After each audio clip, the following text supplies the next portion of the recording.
Hi, it's Mike Ryan. We're back for the second racking over at Mary Jane's. And we started the racking just a little bit earlier here, not to bore you. But we've got the siphon here, and we're taking the juice, and we're going to put this in a pail. And we're doing the second racking because you'll notice that we do have sediment on the bottom, just a little bit.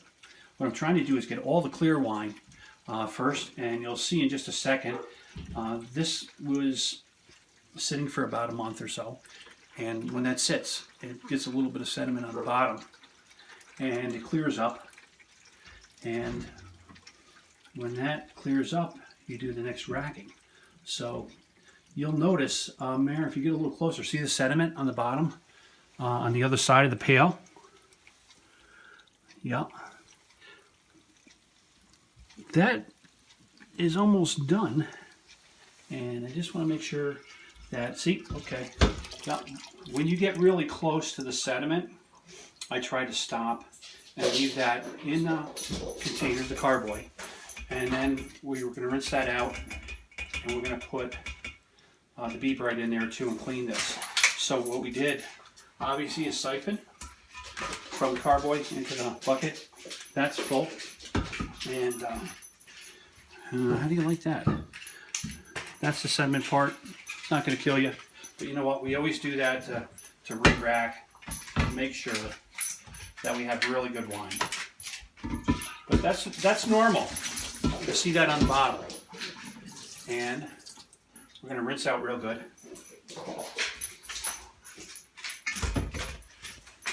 And obviously, what we do is I'll use hot water at first to heat this up a little bit and switch it around with clean water, and then of course I'll hit it with the beet right, which is a cleaner, and that'll sanitize the container. What we're going to do is we're going to put this bucket right back on the counter. We're going to put the wine back into the carboy so it can finish its second racking. I usually do 3-4 rackings. The second racking that I do, I usually wait about a couple months, and you'll see in just a second that when we do the second racking, we're going to wait about a couple months. It's gotten most of its fermentation already done. So I'll get that out of there, rest the sediment. See how you still have a little bit left in the bottom? So hit it again with hot water, as much as you can. That should clear it up a second time. And then of course we're going to use the Be Bright to finish cleaning that up. I promised Mary Jane this time around that I wouldn't be doing her windows, like in the last episode. You know, I use the hot water. Sometimes it builds up a little pressure and it goes everywhere. So you have to see the first part too. It's cool. Just that little bit should take care of most of that sediment. Switch it around. I don't do dishes either. Windows I had to do last time. But see how clean that is? It's about right there. Okay, just that little bit of hot water kind of worked. Sanitize, sanitize, sanitize. Clean, clean, clean. That's what you want to do. If you have to do something one more time, don't be afraid to. Just water. Just something really quick. One more. Then I usually put a teaspoon of Be Bright into the bottle. Sanitize that. It's got directions. If you have any questions, it's right on there too. Okay. I like to be safe. Yeah. I think I got everything. Yeah, it's good. Okay. So here we go with the Be Bright. Aha. A little bit this time. A little bit of slip. And I'll put that right in here. Notice I'm pointing it out myself, so if anything happens, it goes all over me, right? So that should do it as well.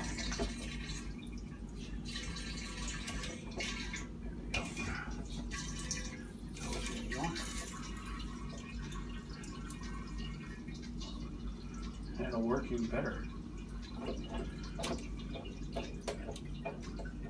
It's a relatively easy process when you do the racking. All you have to do is just keep one of the containers higher than the other one, and that way gravity will work right into what we have to do. So that one's done. Again, just a good rinse. Okay.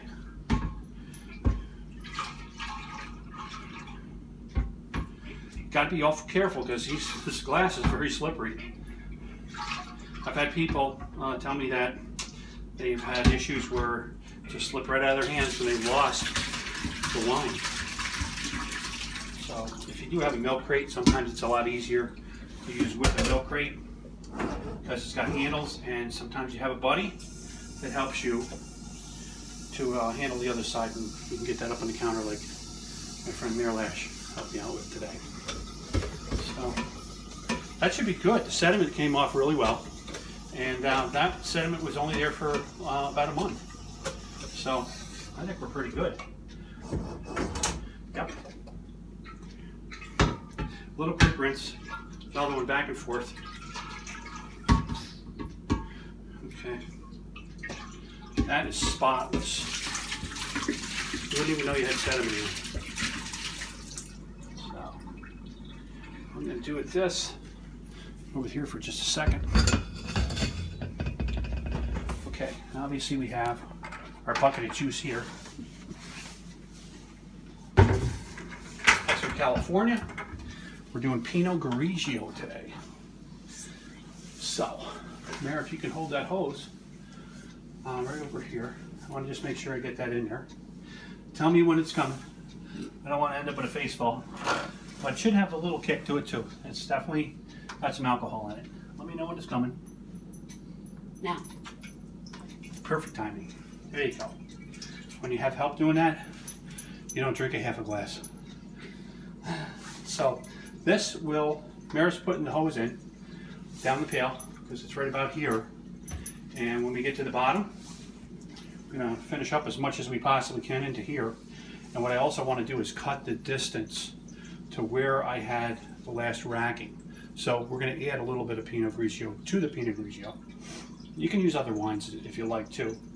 That'll help you cut the gap because a good portion of the fermentation is already done on the first racking. And you can tell because your bubbler's not bubbling as much as it did when you did the first racking. The second rackings, you know, it just takes a couple, 3 minutes, and you will have sediment the next time around as well, but not as much. This fills up relatively quickly, and I'm just going to make sure we got the hose in there pretty good. I'll give you a little bit more hose here too. Just want to make sure I get that in there. That's looking good though. This will taste really good in about 3 to 4 months. And if you like Pinot Grigio is what Mary Jane loves. And there's reds also available too that we have from Lodi, California. And you can bottle these relatively easily. There's a corking kit you can get for like 25 bucks. Buy some corks. I don't recommend using older corks because they just have holes in them. Some people will use the old corks, but why take a chance when you can get corks relatively reasonable? That's doing really well, Mary. Yeah, we're right down here already. So that'll fill up.